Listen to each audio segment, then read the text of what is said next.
şəkərdir, ətdir, bir də un məmulatlarıdır, nişastadır. Bunlar mane olur orqanizmdə sağlam həyata.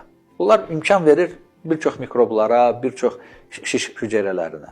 Dediyim kimi, şiş hüceyrələri hər bir orqanizmdə, bitkidə, heyvanda, insanda, sağlam insanda hər zaman formalaşır, var. Amma orqanizm özü onları dəf eləyir, yox eləyir. Necə ki, biz havadan uduruq bir çox mikroblar, amma xəstələnmirik ki. Yeməklə bir çox milyonlarla mikrobları yeyirik, xəstələnmirik ki. Hər bir orqanizmdə yaranır xərçəng hüceyrələri, amma xəstələnmirik ki. Və bu xəstələnməməyin də səbəbi orqanizmimizin gözəl olmasıdır. Normal insan sağlam orqanizmdə rahatcana götürür. Onları hamısını yox eləyir. Yox elədiyinə görə də orqanizm güclüdür deyə problem yaramır. Amma baxın, biz ət yeyirik.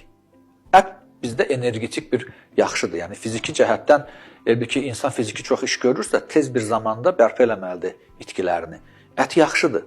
Amma baxın, orta şəhər əhalisinə, həyat tərzinə. Səhər tezdəndən durur, orta deyək ki, hansı şəhərdə olursa olsun, uca mərtəbədə çox vaxt qalır. Lift vasitəsilə enir, arabasına minir, deyək ki, gedir haradasa tıxaclarla şəhər şəraitində hansısa bir iş yerinə. İş yeri də çox vaxtı ofis şəraitli bir işdir.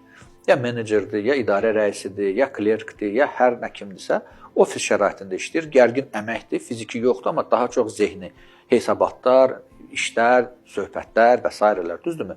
İş qutarır yorulğun şəkildə, yenə minir arabasına, yenə tıxaclarla həmən o vaxtı gəlir evinə çatır, liftlə qalxır, oturur divanda ya sosial şəbəkələrdə, ya telefon, ya televizor vasitəsilə nəyisə bir seyr edir. Düzdürmü?